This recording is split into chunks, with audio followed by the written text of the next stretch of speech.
On the narrow plain of Marathon in eastern Greece, a battle rages that will alter the course of Western civilization.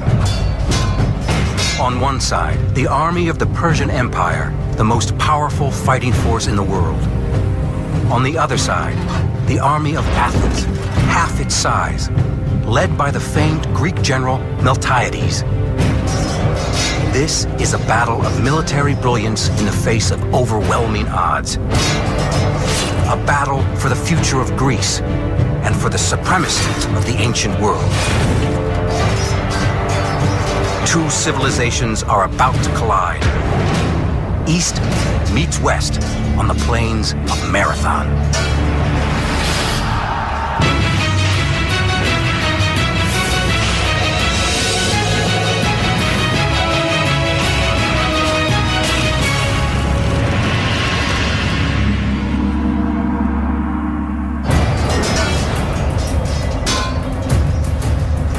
Death comes swiftly. For 6 days, a brutal attack by a faceless invader stains the soil red.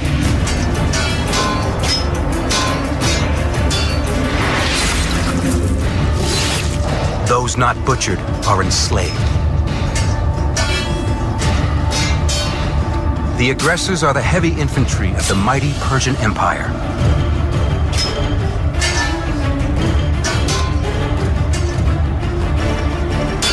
They are called immortals. The victims are residents of the island of Euboea in the Greek city of Eretria. 600 Persian warships had set sail on the Aegean Sea and swallowed every Greek island in their path. But Euboea is not their final destination. They're heading to Athens. 5-year-old commander, Alexander the Great. It's his time now. Alexander has this kind of larger-than-life aura about him. He's handsome with a muscular build, and he's extremely charismatic. His troops pretty much worship him. In less than 5 years, he had managed to carry out a major strategic plan from Greece to invade Persia and destroy the Persian Empire. In 5 years, he managed to suppress his own domestic opposition, and then finally was able to force a cataclysmic battle in modern-day Iraq on the plains of Arbela, where he destroyed the last remaining Persian army, and then by right of conquest became emperor of all of Persia. Some say Alexander's pedigree destined him for greatness. They believed he's a descendant of Hercules on his father's side and Achilles on his mother's. Alexander's empire now stretches from Greece to Egypt to modern-day Afghanistan, one of the largest in the history of the world. But Alexander's appetite for power and glory is insatiable. 5 years after he defeats the Persians, Alexander is ready to take on a new opponent. He stands with his 32,000 battle-tested soldiers along the banks of the Ionia, down to Athens, Corinth, Sparta, all those states whose names pop up in history. Each city-state was a self-contained society, had its own lands, its own army. But aboard his warship, the Persian commander Datis cares about only one of these city-states, Athens. He's so confident he'll be able to destroy this historic city, the only question in his mind is exactly how he'll destroy it. He can either attack Athens directly from the sea, is one possibility. This is a bit difficult. Athens is walled, and an amphibious assault from the sea against opposition is pretty iffy business. So he decides not to attack Athens head-on, rather to pick a spot about 25 miles away from the city along his line of route, and to land there. And figured one of two things would happen. Either the Greek army responds and comes out to meet him, or he would land, assemble his army, and simply march on to Athens from the ground. So given the choice between the land campaign or an amphibious landing of Athens itself, he chooses the land campaign.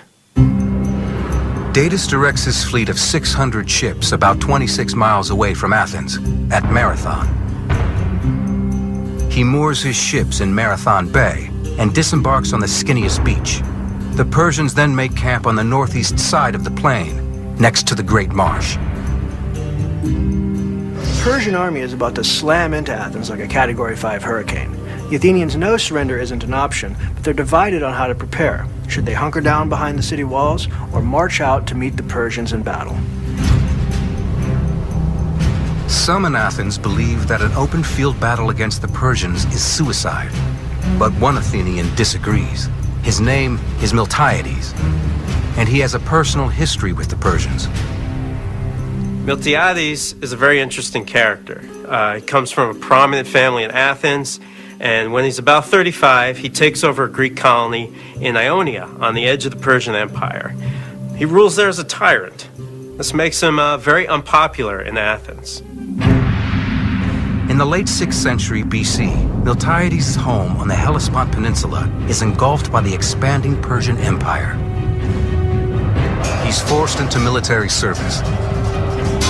Now wielding a Persian sword, he must fight along his conquerors. The Persians soon spread north, cross the Danube River, and invade Scythia, modern-day Eastern Europe and Asia. Miltiades was in charge of guarding the bridges across the Danube over which the Persian army had come in order to go into Scythia and prosecute the campaign. Finally, after 3 long years in Scythia, Miltiades decided he'd had enough. Miltiades had never been a big fan of the Persians, and he tried to get other Greek generals to agree that what we ought to do is burn the bridges behind Darius and his army and let them die of starvation or be killed by the Scythians. Other Greeks would not go along with it, but it was Miltiades' idea, and it was picked up by Persian intelligence. So Persian intelligence were not very happy with Miltiades, as you might expect. Miltiades flees to Athens, but he's not welcome there either. The people of Athens still remember Miltiades as a tyrant and lock him up the first chance they get. 3 years after his arrival in Athens, Miltiades faces the death sentence for tyranny, but he's got an ace in the hole. He knows the Persian game.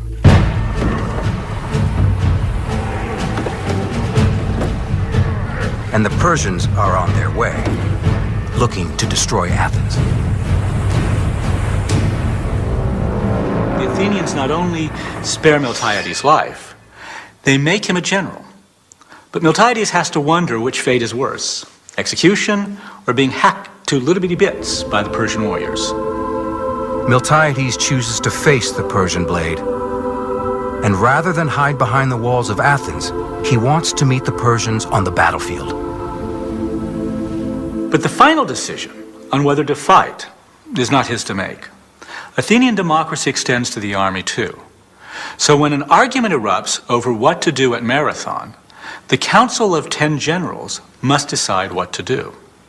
Attack now, or retreat and try to get help from other Greek city-states. The vote is 5-5. The tie-breaking vote falls to a man named Callimachus. He is the polemarch. It's a ceremonial position in the Athenian army. Miltiades makes an impassioned case to Callimachus, saying, "It's up to you whether Athens is reduced to slavery or rises to become the greatest of all the Greek city-states." He explains that failure to fight now will shatter the democracy along factional lines and make them easy prey for the Persians. Callimachus is convinced, and he votes to attack. Miltiades gets his war. He leads the entire Athenian army, roughly 10,000 strong, 26 miles east to the plains of Marathon. The odds are overwhelmingly against Miltiades. The Persian force is colossal. More than twice the Athenian size. 20,000 infantry, 3,000 archers, 2,000 cavalry. Miltiades takes a look at the situation and realizes immediately he's severely outnumbered.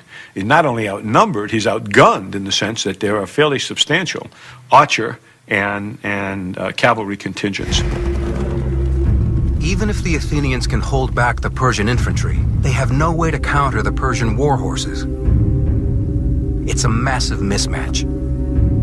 Cavalry is one of the keys to Persian military success. They were one of the first armies to fully integrate horses and heavy infantry for a devastating 1-2 punch.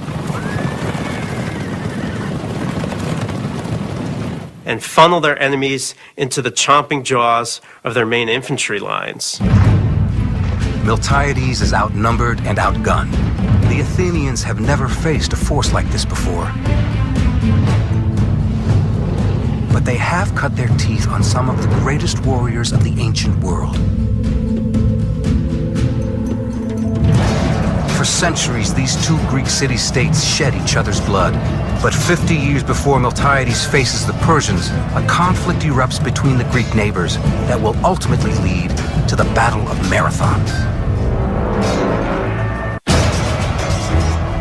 It's 540 BC, 50 years before the Battle of Marathon.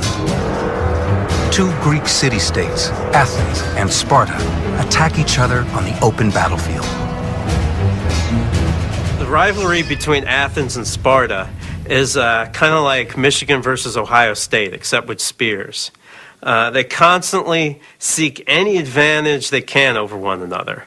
While most of their battles are, provincial squabbles, one of them gets the Persians involved and eventually leads to the Battle of Marathon. Athens is known as the birthplace of democracy. Sparta, their neighbor to the west, couldn't be more different. Imagine that the U.S. Marines had their own country. That's Sparta. They train constantly, weapons, tactics, armor. It's pretty much all they do. Now, the Athenian-Spartan relationship is very bipolar. Sometimes they help each other, sometimes they fight. At the time, Athens is ruled by a man named Hippias. He is, however, wildly unpopular with the Athenian aristocrats. So they plot a coup and overthrow Hippias with the help of some unlikely allies, the Spartans. Now, the problem with the Spartans helping you is that they wouldn't go home. And that was the problem that the Athenians had, was how to get rid of the Spartans. Well, they rose in revolt and drove the Spartans out of Athens. And it was that period about 540 BC, which was the beginning of Athenian democracy at about this time. The problem was this. Inevitably, one would expect the Spartans to counterattack. Athens believes they need an ally to defend themselves against Sparta. They turn to the Persian Empire. So that's one of the first examples in Greek history of a smaller state trying to ally itself with a larger state, in this case the Persian Empire, in order to protect itself from aggression of another state, in this case Sparta. Athens sends an envoy to the Persian province of Ionia, now modern-day Turkey. At the court of the Persian governor, the envoy asks for Persia's help against Sparta. The Persian governor agrees, but on one condition. The Athenians must make a sacred offer of earth and water. The trouble is, the Athenians don't really understand what the offer of earth and water means. They think they're signing a treaty, just like the treaties they've made in the past with other Greek city-states. But to the Persians, accepting earth and water means they own Athens. It has become their colony. Without understanding what they're really doing, the envoys submit to Persian rule. All of Athens will pay dearly for this mistake. It made no sense to the rational Greeks. I mean, these are the people who invented logic, mathematics, and philosophy. For them, it was just a silly little ritual that really meant nothing. Now, the problem then is the same problem now. When you have two cultures reaching an agreement, sometimes that agreement means different things to each party because the cultural context in which it occurs is different. Athens secures the promise of Persian protection, but Sparta attacks so quickly Athens has no time to call on her new ally. Determined to keep their new democracy, Athenians fight more ferociously than ever. They defeat the Spartan invasion on their own. Now, this is important because Athens had asked the Persians for help, but they don't need it. They defeated Sparta all by themselves. The Athenians now felt that the agreement they had made with the Persians was null and void, and made the terrible mistake of telling the Persians that. This infuriates the Persian emperor, Darius I.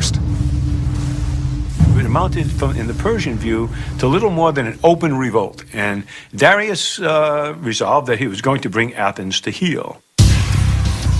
The Persians send heralds to Athens and demand payment of customary taxes. The Athenians throw them into a pit to die.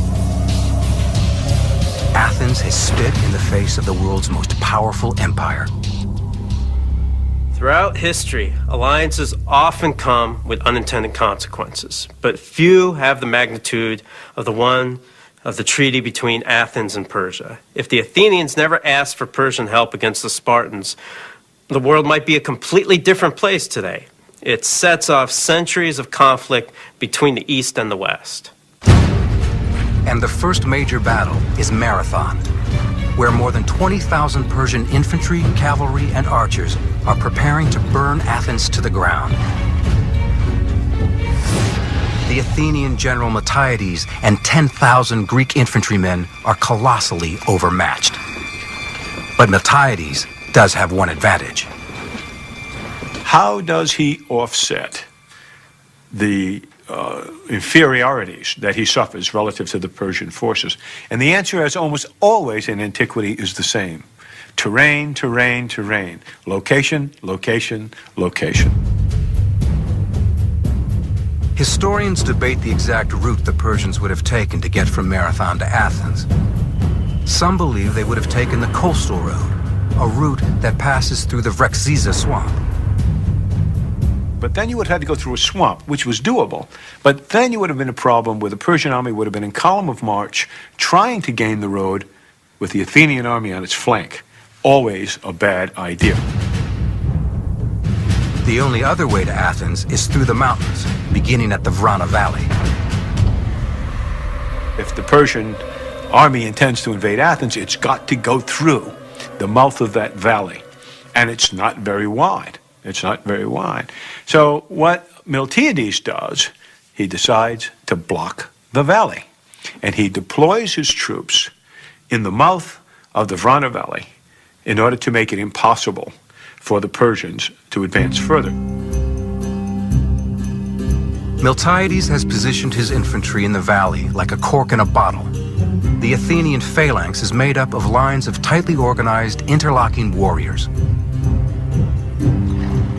They can move forward and back easily, but not side to side. The phalanx formation is incredibly effective at holding ground and moving forward. With rows of men packed tightly together, they use each other's overlapping shields to form an armored wall. Miltiades anchors his flanks on the rocky sides of the hill and then goes about chopping down trees to put them on the flanks as well. Why does he do this? He's well aware of the fact that the weakness of the Greek phalanx is its flanks. Whenever it has died in battle, it has died because it's been taken in the flanks, either by another phalanx or mostly by cavalry. In the valley, the flanks of the phalanx are well protected. So you're not going to rely on the steepness and the rocks alone. You pile it with brush and trees and logs so that there can't be any cavalry attack. So just by positioning his troops where he has essentially taken the cavalry out of the fight. Brilliant maneuver. The Persian commander Datis is not concerned and assembles his infantry. For 3 days, the Persians line up for battle. But the Greeks choose not to engage them and stay in their protective zone. It wins the day if there's no fight at all. Its job essentially is to protect Athens by blocking the road. So if you would like to stay here for several weeks, that was quite okay with Miltiades. It's not okay, of course, with the Persians. Finally, the frustrated Persians initiate an attack. The Athenians form up for battle. But the Persians do not immediately send in their infantry. They first launch a blistering barrage of arrow fire.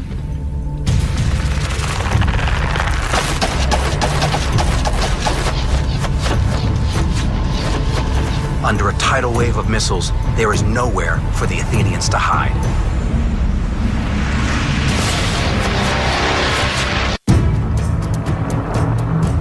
(490 BC). It's the Athenian Greeks versus the mighty Persians on the plains of Marathon. The Persians draw first with a devastating arrow attack.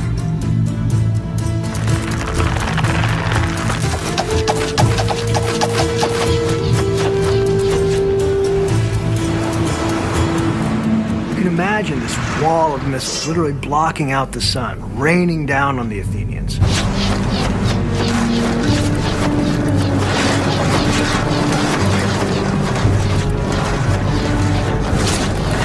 But you know what? The Athenians brushed the arrow fire away like annoying gnats. Thousands of Persian arrows, very few Athenian casualties.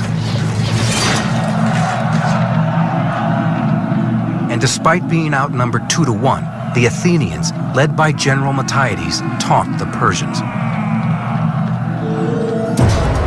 The Persians are on a mission. Break through the wall of Greek soldiers, march to Athens, and burn the city to the ground. Exactly what happens next is up for debate. Every historian has his theory of what went down at Marathon and why. And that's because we only have one real source, the Greek historian Herodotus. Problem is that Herodotus is more like the world's first blogger than an objective historian. He blends events, myths, anecdotes, hearsay into this great story, but nobody in their right mind believes it's all true. So who attacked who first at Marathon and why? Well, from the Athenian position, there's no need to attack anyone. But Datis, the Persian commander, is itching for a fight. After the failed missile attack, there's only one thing for him to do. All that's left is a frontal assault. Now you're going to have to mix it up head-on, one-on-one. 10,000 Persian light infantrymen charge across the Marathon plain. Waiting for them is the Athenian phalanx, a bronze wall of spears and shields.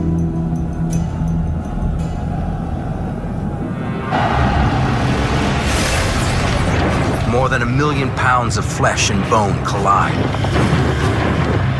Helping the Athenians create this wall is the hoplon shield. The Greek shield, known as the hoplon, is more than just a glorified garbage can lid. It's a revolutionary innovation in warfare. The hoplon is a large, circular, bowl-shaped shield made of wood and faced with bronze. It can withstand arrows and punishing sword blows without splintering. But what makes it truly remarkable is what's called an Argive grip. The soldier passes his arm through a leather loop in the middle of the shield and holds onto a handle near the rim. And why this is important is it gives you very good control and much more force with the shield, whereas the old tether grip in the center wouldn't allow you to produce a lot of force with it. The Athenians stop the crushing charge. Now they go on the offensive. The Athenians' primary weapon is the heavy ashwood spear called the dory. 7 feet long, tipped with sharpened iron, the dory can smash through shields and armor. This spear is not thrown. It's used to stab the enemy with a gruesome thrust. In the 6th century BC, most Athenian warriors wear lightweight lamellar armor, made of bonded strips of linen and leather. Some, however, wear heavy, rigid cuirasses, bronze plates sculpted to look like a muscular torso. Bronze helmets with distinctive horsehair plumes protect their heads, while greaves protect their lower legs. In full battle gear, the hoplites are armored head to toe. Problem for the Persians at Marathon is they're up against a determined Athenian phalanx that doesn't scatter during the arrow barrage. The Persian light infantry also doesn't have their usual cavalry support. So it's just sickle swords and wicker shields against a bronze wall of Athenians. The Persian commander Datis sends in wave after wave of light infantry assaults. Each time, however, they impale themselves on the solid Athenian wall of spears. The Persians are unrelenting. Defeat is not an option. The issue of imperial prestige is at stake. I mean, what in all hell's name could possibly have motivated this pipsqueak of a nation, this backwater, to insult the largest empire on earth? For the Persians, Marathon is about more than just a broken treaty. It's also punishment for Athens' support of a revolution against Persia 10 years earlier in nearby Ionia. Once an Athenian Greek colony, Ionia was absorbed as a province by the Persian Empire in 540 BC. But 40 years later, in 500 BC, a local tyrant incited a revolution. The people of Ionia then asked Athens for help. Athens was seen by her colonies as the kind of the mother country. And my guess, Athens considered herself the mother country. And so when her colonies asked for help, she sent troops. It was a mistake of the first order, to be sure, but that's probably what motivated. Certainly could not possibly be justified on the grounds of rational self-interest. The Athenians were joined by a force from Eretria in nearby Euboea. They sailed across the Aegean to Ionia and stormed the capital of Sardis. It is another Athenian slap in the face the Persians will never forget.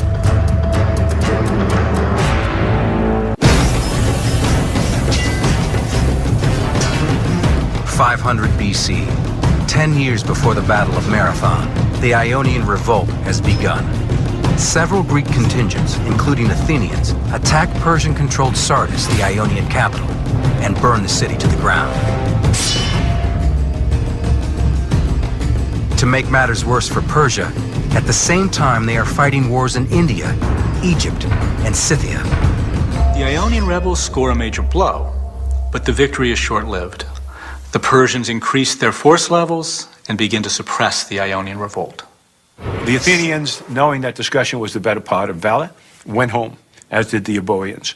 And the Ionian revolt simmered on and off for the next 5 years until it finally simmered out and flared out, and Persia recaptured the Ionian coast.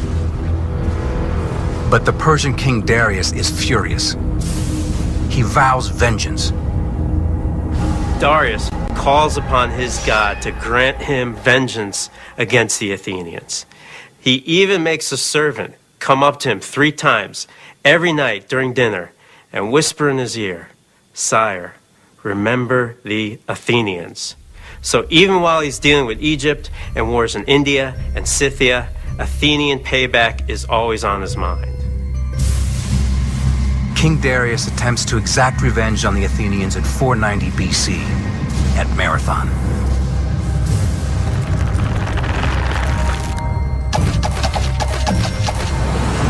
But so far, the Athenians have survived a massive Persian missile attack.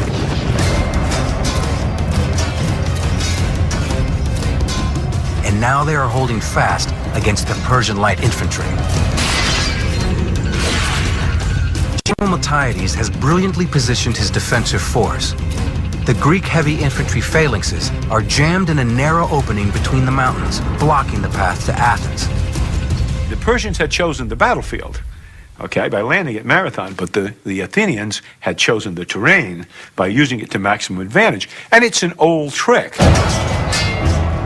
But an effective one, as the Persian light infantry doesn't even dent the Athenian wall.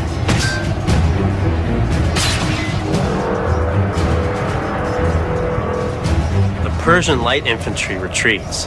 But now, Miltiades must face the elite force of the Persian army, the heavy infantry, the Immortals. The legendary Immortals are the stormtroopers of the Persian Empire. Faceless, they march into battle in complete silence. They are the Athenians' worst nightmare. In addition to their brutal killing ability, the presence of the Immortals forces Miltiades to change his tactics.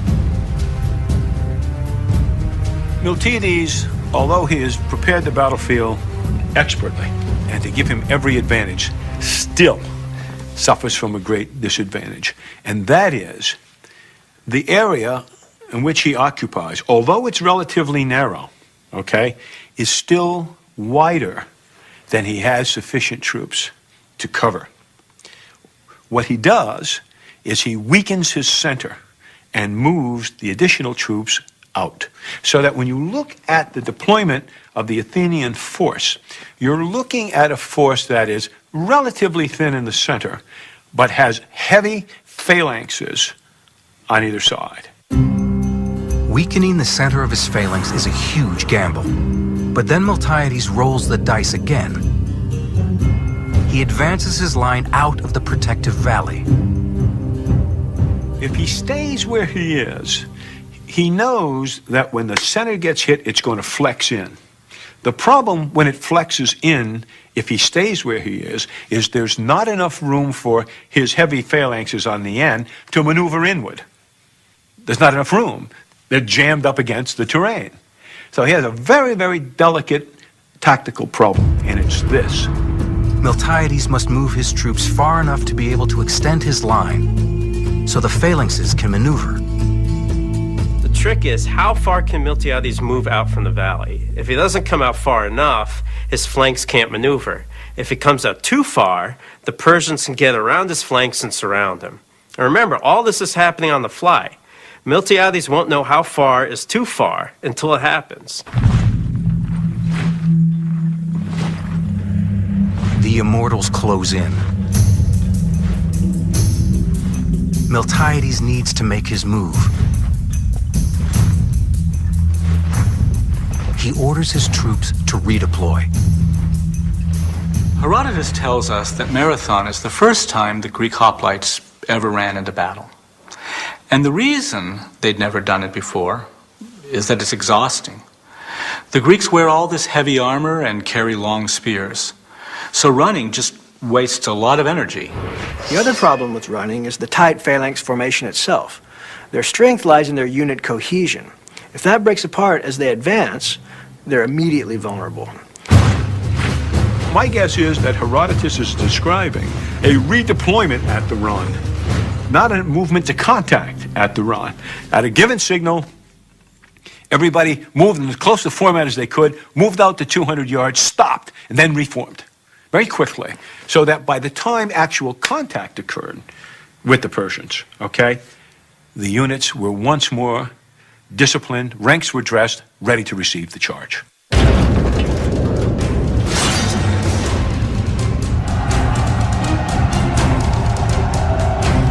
While historians debate many aspects of the Battle of Marathon, most agree about what happens next: an apocalypse of violence.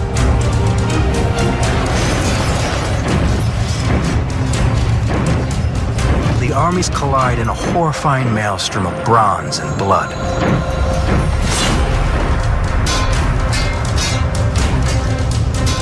The battle is so intense that some Greeks report crazed visions of ghost warriors who crash through the lines and cut down men at random.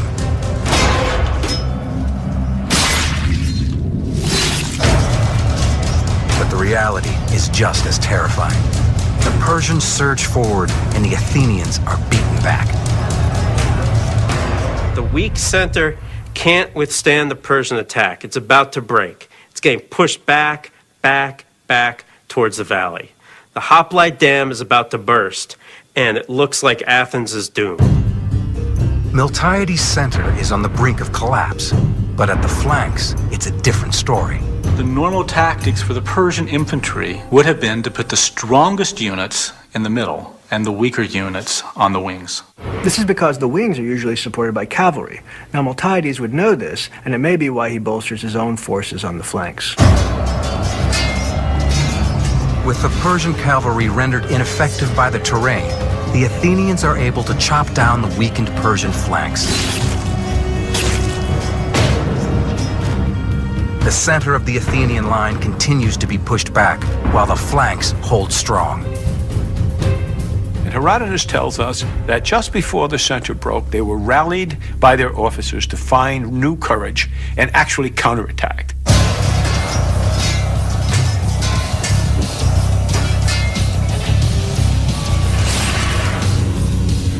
They counterattacked enough to stop the forward movement in the center. And at that point, the heavy phalanxes on the wings, bang, closed in on the side. Took them in the flanks, literally had them in the V,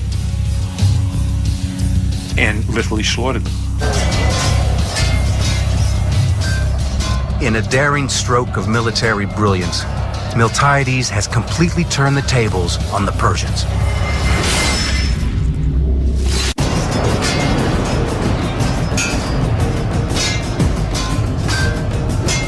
The Battle of Marathon has become a Persian bloodbath.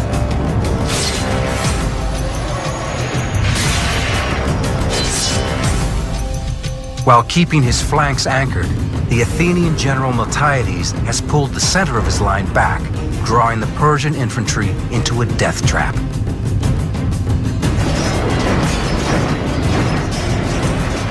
Hemmed in on three sides, the Persians can't maneuver. They panic. One of the reasons for their panic probably was something caused by the fog of war, and by something that happens to men in battle no matter how well they are trained or how well you are disciplined. Every now and again, the disease of fear gets into your soul. And when that happens, and panic gets into your ranks, it's done. You can't stop it, no matter how disciplined you are, how controlled you are. More than 6,000 Persians perish, while the Athenians lose fewer than 200.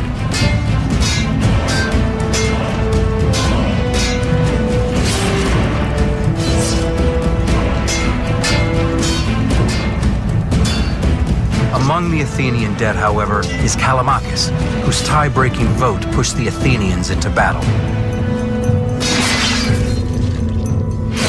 Some cite Marathon as the first known example of the pincer maneuver, or what's called a double envelopment.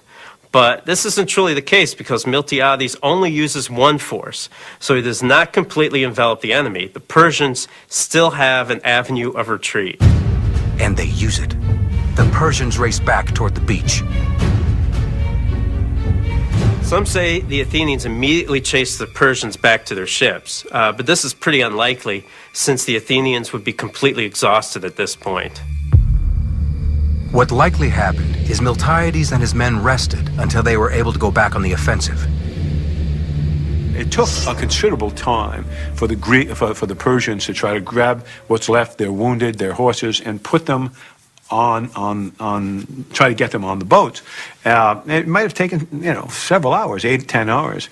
At some point, the Greeks were rested, and at some point, they reformed, and now they began, pursuit is too strong a word, they began literally marching towards the beach in order to encourage, let us say, the Persians to leave. Fighting breaks out again as the Persian rear guard tries to protect the retreat.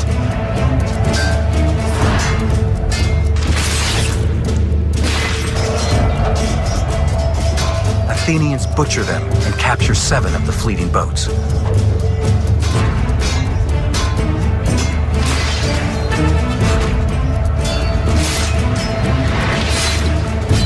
Herodotus recounts a story where a Greek soldier grabs a boat with his left hand and has it chopped off by the fleeing Persians.